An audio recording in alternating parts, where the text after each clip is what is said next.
Ce samedi 10 février, la cité KM, située à quelques mètres de la BCC, profite de la visite de Fabrice Sawénion pour se montrer au public. Façade dégradée, couloir glauque qui donne froid dans le dos.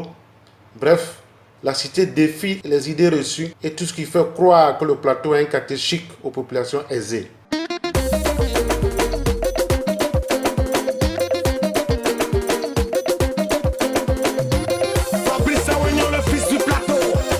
Alors ici, on voit déjà le visiteur comme le prochain maire de la commune. Monsieur le maire, la jeunesse dynamique et fière de notre quartier vous présente à vous et à votre délégation les vœux les meilleurs. Nous, jeunes de Kembiao, réunis au sein de l'initiative Jeunes Plateau, avec à sa tête le vaillant président Ouattara Moustapha, nous avons décidé de nous engager entièrement et activement et rigoureusement à œuvrer pour votre installation à la tête de la commune du Plateau. Permettez-moi, monsieur le maire, de vous présenter nos doléances. Pour notre cité et notre jeunesse au sein de Kembiao, l'agrément de stage et de perfectionnement aux jeunes étudiants et emploi pour les jeunes actifs. L'aide à la création d'un cyber pour le bureau IJP de Kembiao. L'aide à la création d'une agence de location de sonores et de bâches. Et lui leur donne raison parce qu'il n'hésite pas à trouver des solutions concrètes aux doléances des populations. Fabrice Sawénion a en effet fait un don de 2 millions à la population de la cité LKM-BIAO du Plateau, dont 1 million pour encourager les jeunes à continuer les activités de location de chaises de bâches et 1 million pour les femmes en réponse à leurs différentes doléances. Le candidat a également promis de procéder au ravalement de la façade de la cité qui a pris un coup de vieux. Pour Fabrice Sawénion, il faut que l'homme redevienne l'élément central de la politique municipale, ce que Noël Akossi-Benguio n'aurait pas fait depuis 17 ans.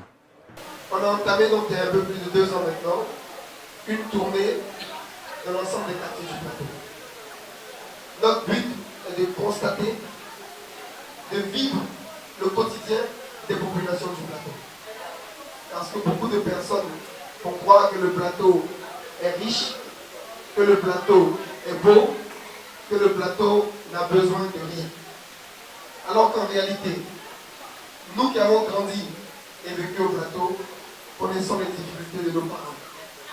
Nous qui vivons encore au plateau pour certains, connaissons les difficultés de chaque famille, de nos voisins. Notre but, dorénavant, est de dire il faut mettre l'homme avant les fleurs. Il faut mettre les familles avant les pavés.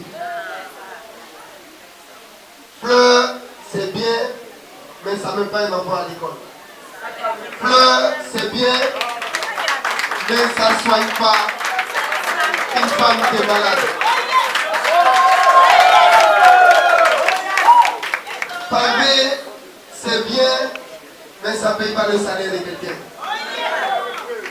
Alors, ce message-là, que nous on porte avec courage, en tout cas en ce qui me concerne, je le porte avec courage. Et rien, je dis bien, rien ne pourra nous empêcher d'avancer ou nous faire peur. Tous ceux qui parlent beaucoup, qui nous insultent, qui nous menacent, ne les regardez pas. Il faut leur dire, Kirikou est parti. Il est vaillant.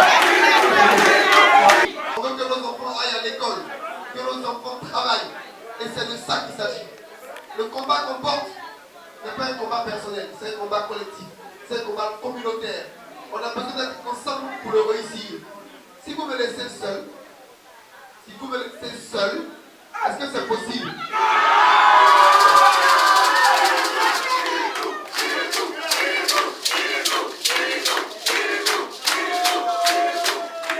Ses partisans, enthousiastes à chacune de ses visites, l'ont surnommé Kirikou, le petit personnage d'un conte malien. Kirikou, c'est en effet le petit homme qui a solution à tout, comme Fabrice Sawénion, qui promet de trouver des solutions concrètes au chômage des jeunes et à la paupérisation d'une population du plateau qu'on croit souvent à tort d'être si bien lotie.